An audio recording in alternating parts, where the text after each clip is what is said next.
vamos a proyectar, ¿de acuerdo? Pues en la clase mixta vamos a avanzar primero tema.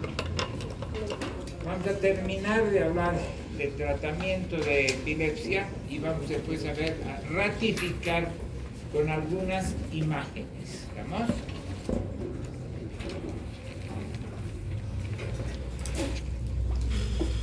El tratamiento de epilepsia se basa básicamente en un principio muy importante.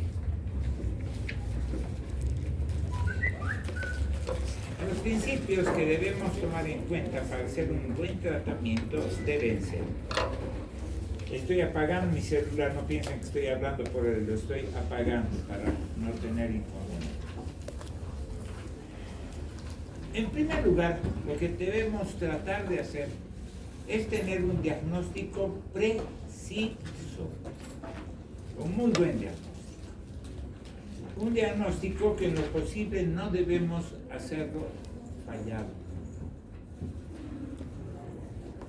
En segundo lugar, debemos hacer una muy buena elección del fármaco. En tercer lugar, debemos tomar en cuenta un hecho fundamental. El paciente, personas como cualquiera de nosotros, no le va a gustar hacer tratamiento. Va a estar incómodo, va a estar molesto, no le va a gustar. Por lo tanto, hay que convencerlo al paciente que el tratamiento, por más que tenga efectos colaterales, sea incómodo, lo deba hacer. A la edad que tienen ustedes, es tal vez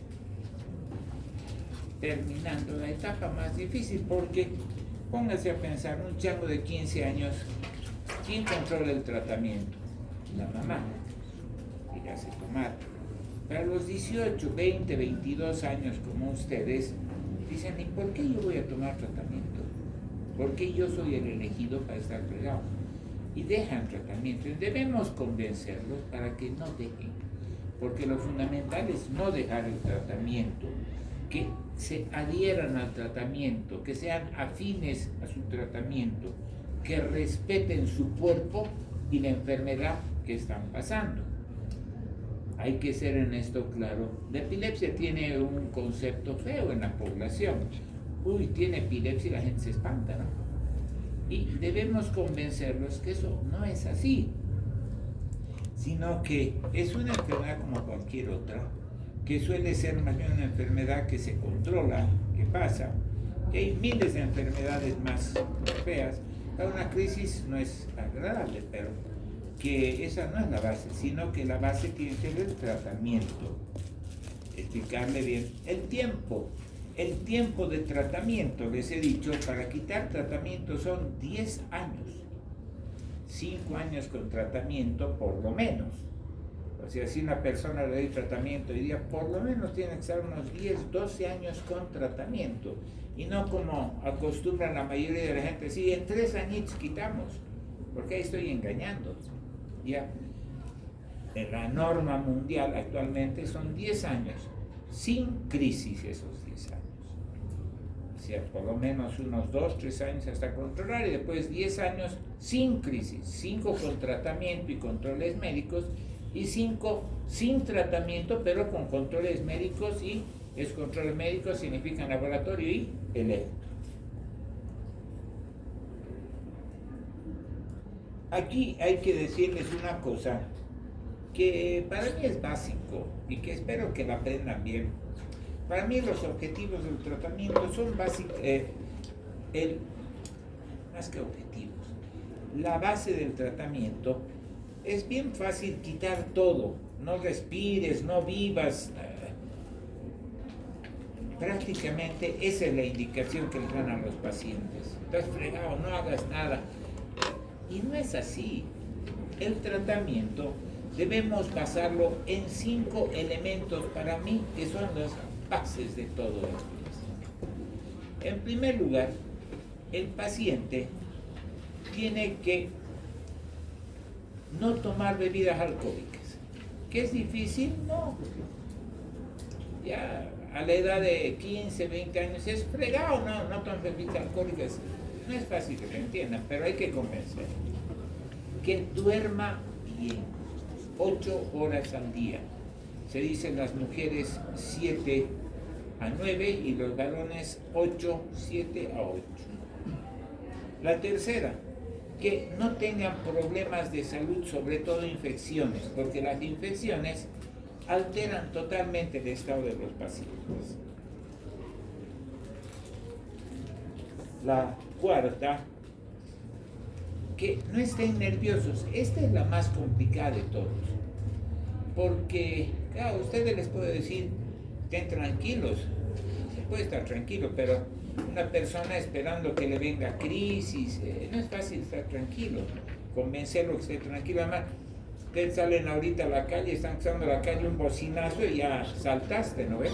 No es fácil convencer que estén tranquilos. Esa tranquilidad se refiere sobre todo a que sepan asumir su enfermedad y que sepan enfrentar la vida con mayor tranquilidad. Y la quinta, que tome medicación. Ya prohibirle Coca-Colas, cafés, chocolates, no sé de dónde se han agarrado todas esas tonteras. ¿Ya? Es verdad que la Coca-Cola es un excitante, ¿no? No lo tome. Puedo explicarle así, si quieres lo tomas, pero no te recomiendo. Cafecito, uno por la mañana tan rico que es el café un poquito por la mañana, no le va a hacer daño. Pero no volver una vida de martirio porque tienen una enfermedad. ¿Está claro? ¿Ya? Darles un valor a lo que están haciendo. Dirigiéndonos a qué vamos a buscar, hay que disminuir la excitabilidad de las neuronas, modular esta. Hay que inhibir hay que aumentar la inhibición de receptores del GABA, es decir, que el GABA esté circulando más limpiamente y que pueda frenar todo impulso. Y hay que bloquear, hay que hacer que los mecanismos excitadores, por lo tanto, hay que bloquear los mecanismos excitadores, sobre todo los antagonistas del N-metildiaspartato, del NMDA.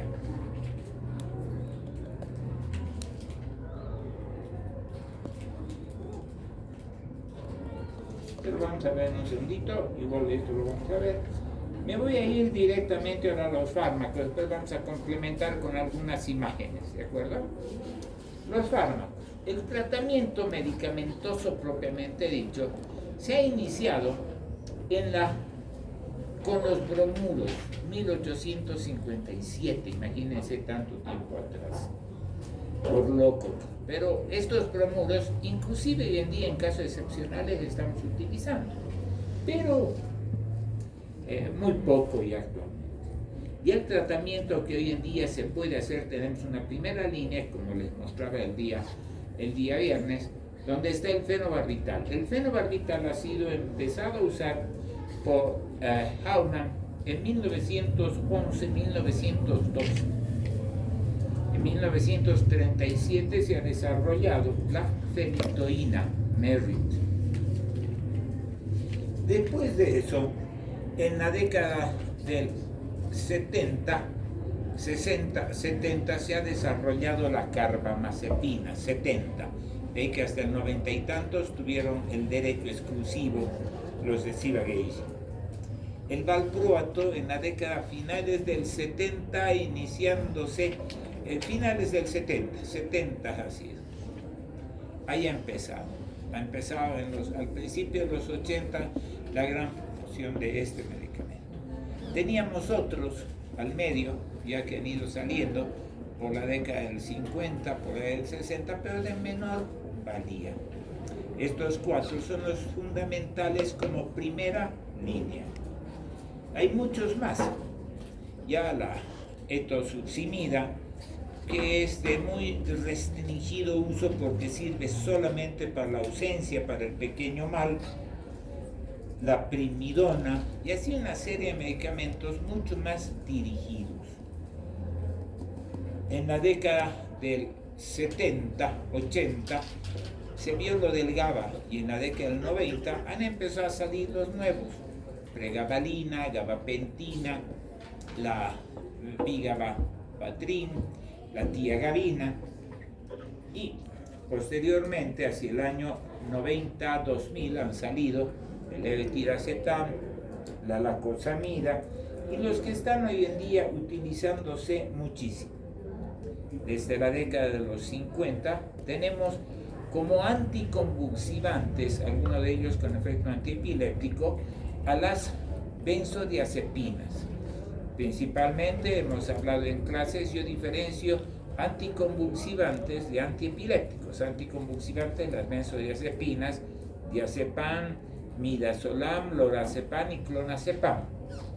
Pero también estas pueden tener efectos antiepilépticos, como ser principalmente el clobazam y el clonazepam. ¿Qué hacer cuando estamos con un paciente que tiene epilepsia? Lo primero que debemos hacer es buscar un medicamento de primera línea. Es verdad que hoy en día un levetiracetam nos puede servir mucho, pero el problema del levetiracetam es que es sumamente caro. Ya, mis pacientes les dan levetiracetam y pueden tomar una semana y lo dejan. Y les he dicho, el principio del tratamiento es que hagan tratamiento, que tomen la pastilla. Si no tienen plata para comprar la pastilla, ¿qué sirve que le esté recetando? ¿Tá? Yo creo que lo principal es que el paciente haga tratamiento, de que les voy a dar las indicaciones de los de primera línea, que son los que el médico general debe conocer muy bien para poder empezar los tratamientos. El fenobarbital es un medicamento muy bueno, pero hay que ver las dosis. En los niños debe tener una dosis de 2 a 5 miligramos por kilogramo peso. Y en los adultos, una dosis un poco menor inclusive, 1 a 3. Cuando ustedes roten por pediatría, van a ver que la mayoría de los pacientes niños son empezados a tratar con fenobarbital, con el famoso Hipnol, tanto en gotas como en pastillitas. Tiene el problema que provoca mucho sueño, mucha sedación, pero esta sedación pasa cuando se deja de usar el medicamento. Todos los medicamentos tienen efectos colaterales y el principal efecto de este medicamento es la sedación y que puede causar, mientras se está usando, cierto deterioro en la adquisición de conocimientos.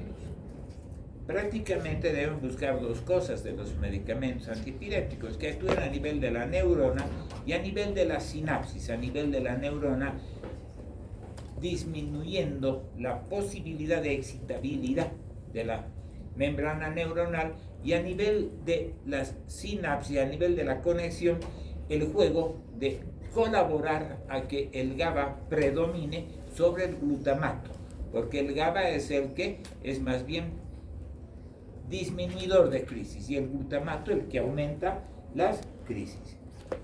En este caso, el fenobarbital disminuye el umbral convulsivo,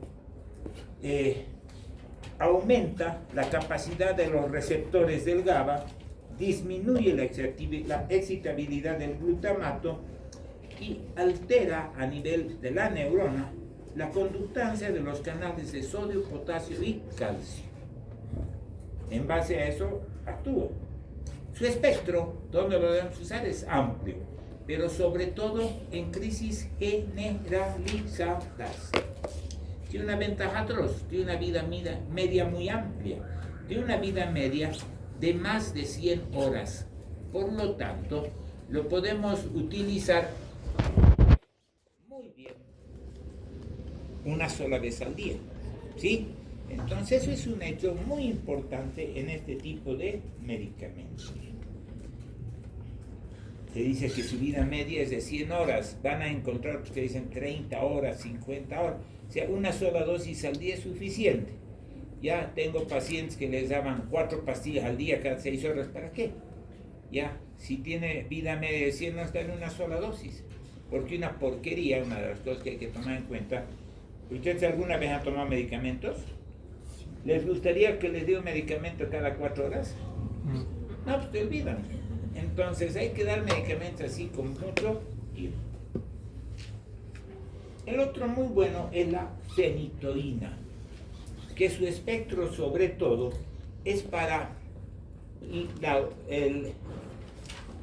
las crisis generalizadas. En las crisis focales tiene efecto, pero mucho menor. La dosis en los niños es de 2 a 5 miligramos por kilogramo peso. En los adultos, 2 a 5 en niños. En los adultos sube a 6-7 miligramos por kilogramo peso.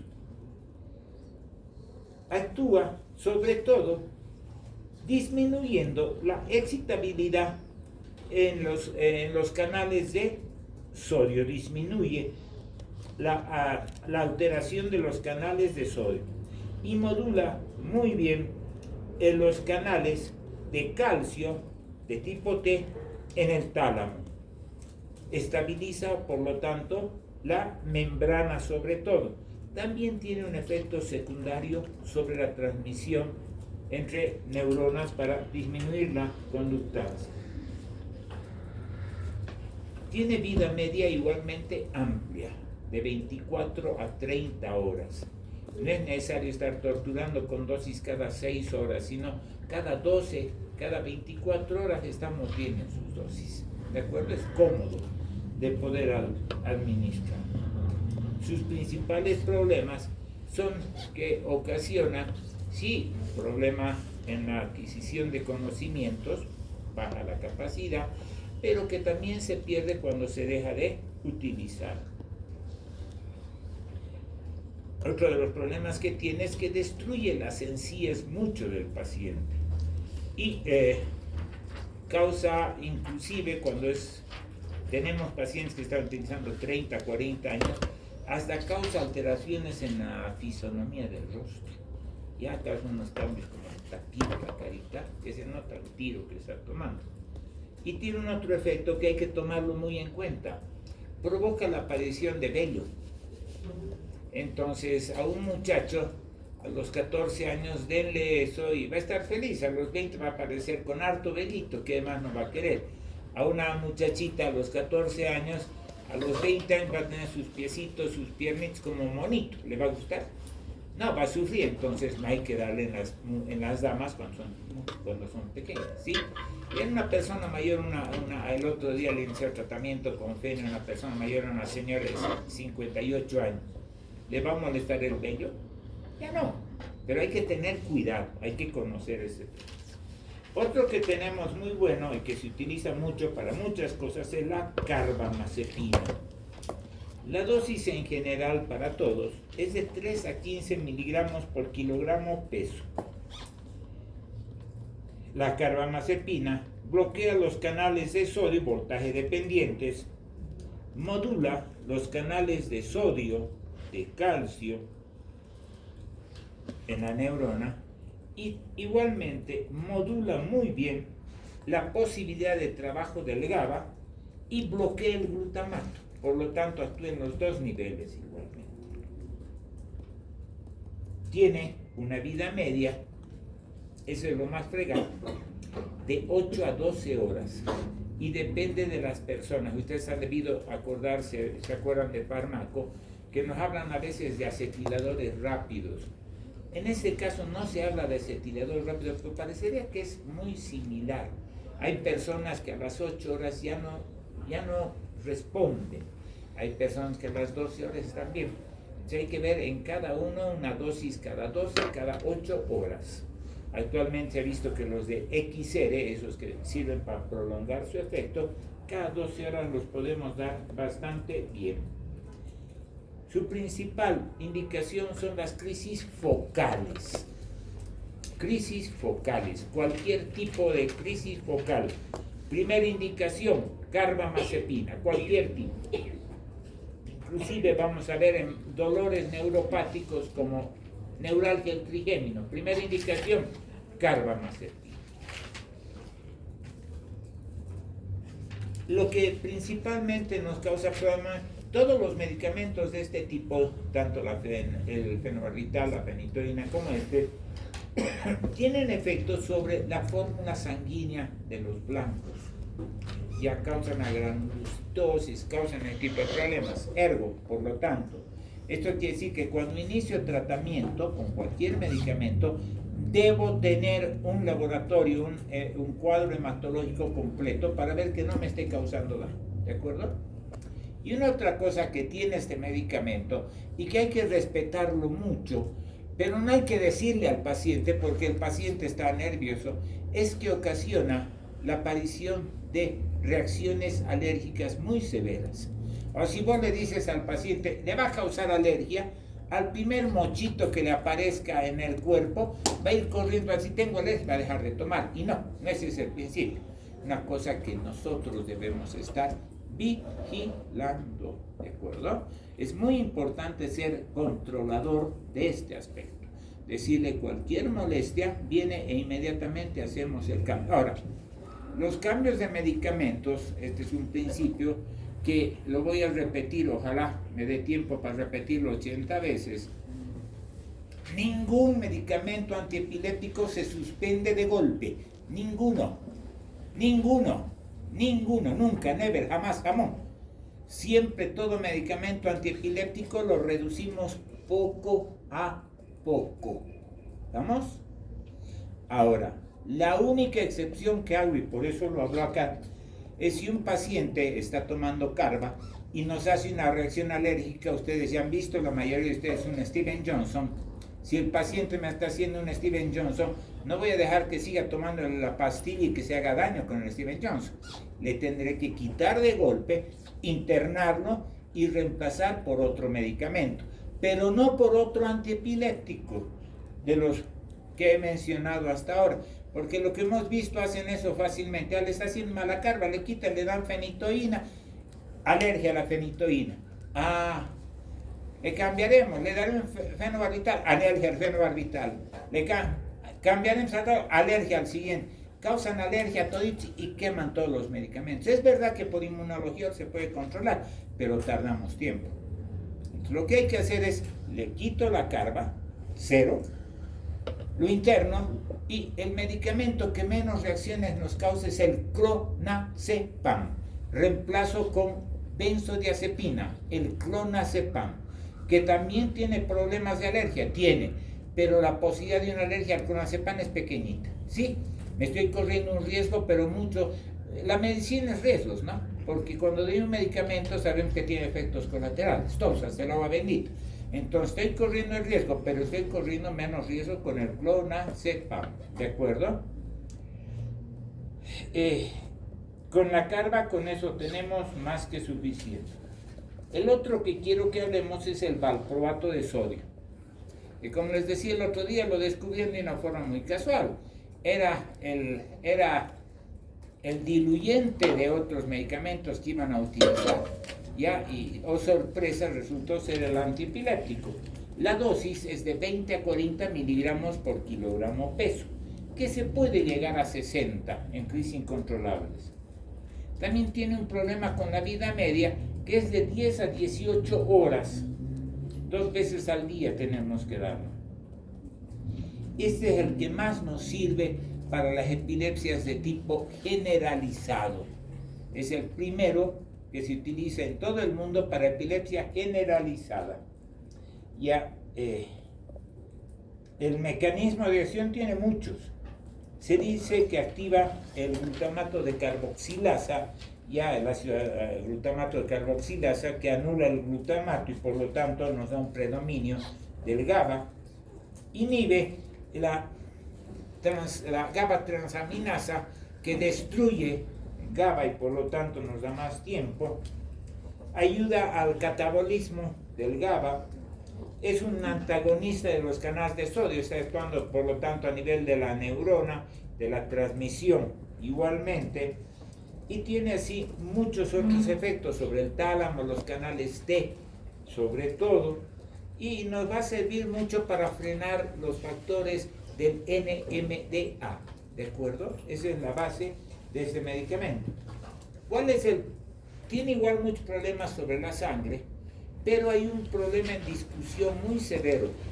Suele ocasionar en las primeras semanas de uso, en los primeros 6 meses se dice, un problema hepático fulminante, una hepatitis fulminante que puede llegar inclusive a matar al paciente. Por lo tanto, indispensable indispensable. Siempre, siempre, nunca hay que olvidarse. Si pienso en valproato, debo tener un examen de función hepática antes de iniciar el tratamiento. No puedo iniciar valproato sin tener función hepática. Y los primeros meses podré ir haciendo el control de función hepática. La discusión está, por ejemplo, se les da ahora por cambiar, como tiene alteración hepática, después de 20 años le cambiaremos a otro medicamento. Yo a los pacientes les hago controles cada año de función hepática, y si no han tenido en los 6 primeros meses, no lo van a tener casi nunca. Hay que hacer el control, pero no hay que preocuparse después, no hay que estar pensando en cambiarlo. ¿De acuerdo? Estos 4 por el momento se mantienen como una dosis, como algo que se puede utilizar bien, ya, por costos. El valproato un poco menos. Han aparecido otros como la pregabalina y la gabapentina. Han aparecido con mucha bomba. Es más, yo creo que los de gabapentina meten mucha plata para investigaciones. Una época, allá, hace unos 10 años atrás, la Liga Mundial contra la Epilepsia, en un congreso mundial, presentaron medicamentos de primera línea, gabapentina. Les juro, éramos como 3,000 personas que nos dedicamos a esto. Ha sido una carcajada de 10 minutos porque nadie les ha creído. Sabemos que eso no es así. Es buen medicamento para reforzar acción, ¿tá? Pero no para iniciar. La pregabalina igualmente, estos dos se están utilizando hoy en día más que para epilepsia, se están utilizando para neuropatía. Se utiliza en epilepsia, tienen una ventaja estos dos, no tienen metabolismo hepático. Si una persona que tiene problema hepático, pregabalina y gabapentina son los ideales. No los utilizamos mucho más. Pero han aparecido otros que hoy en día son los que aman muchos. La lamotrigina, por ejemplo. La lamotrigina es un antiepiléptico, sobre todo para epilepsia parcial, focal, de segunda línea. Es refuerzo, sirve bien, pero un poquito puede reforzar en las generalizadas. Actúa bloqueando los canales de calcio, previene la liberación de neurotransmisores excitadores que van a colaborar al glutamato y al aspartato, por lo tanto al prevenir van a ayudar a que no se prolongue la crisis, y inhibe que el GABA sea mal utilizado, inhibe su liberación rápida e inhibe a los receptores de serotonina 3.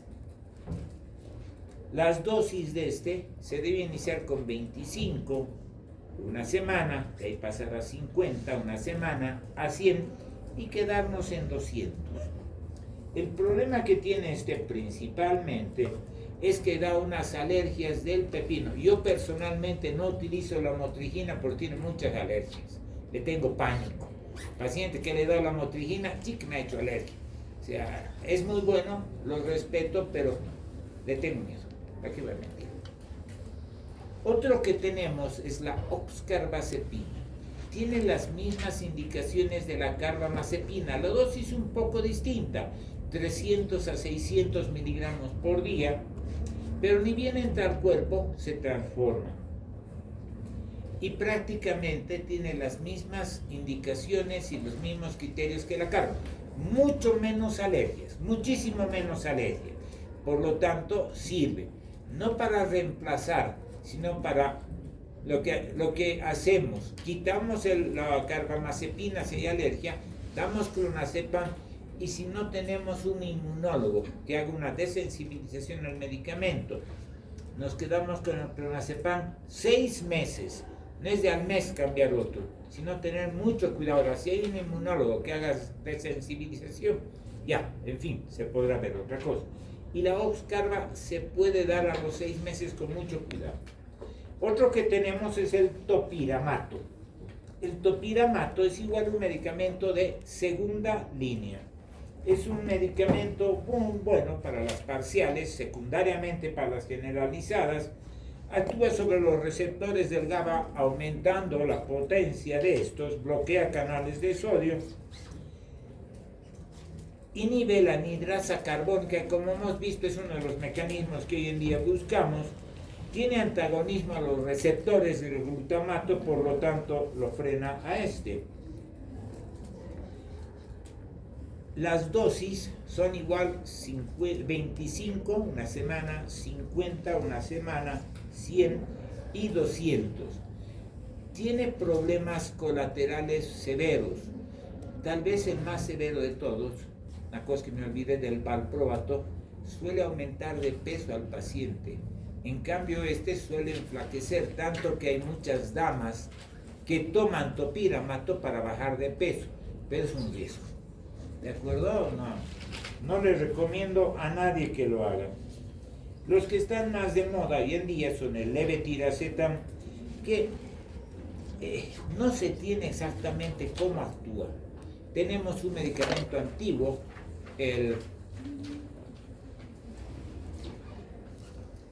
no me acuerdo ahorita el nombre, el Notropil, ¿ya?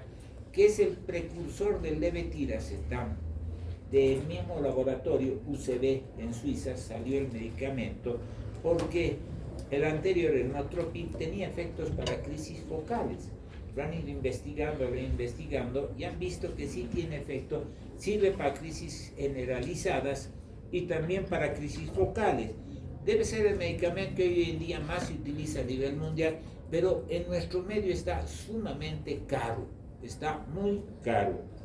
Ya se dice que se une a una isoforma del componente SB2A, ya, de las vesículas sinápticas, y que mejora a este nivel básicamente la posibilidad de acción del medicamento y frenar la crisis. ¿Cómo se administra este? Se empieza con 500 miligramos, 1 gramo, 1,5 gramos, 2 gramos, se puede llegar a los 3. La ventaja, por ejemplo, de este, al igual que la feni, que el fenobarbital, que el valproato, es que tiene la vía intravenosa para poderse administrar, cosa que la carbamazepina no tiene, la lamotrigina no tiene y el topiramato tampoco. ¿Qué más de estos medicamentos? La lacosamida es otro que hoy en día está bastante de moda. A ver, le vamos a pedir al camarada que apague la luz. Vamos a intentar ver. Apaga esas 3 luces. Buen chico, buen colaborador. Trataremos de hacer funcionar esto. ¿Ya?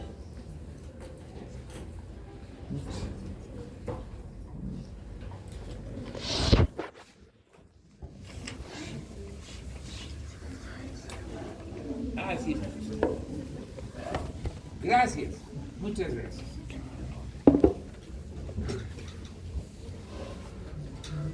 Aquí vamos a repasar unas cosas.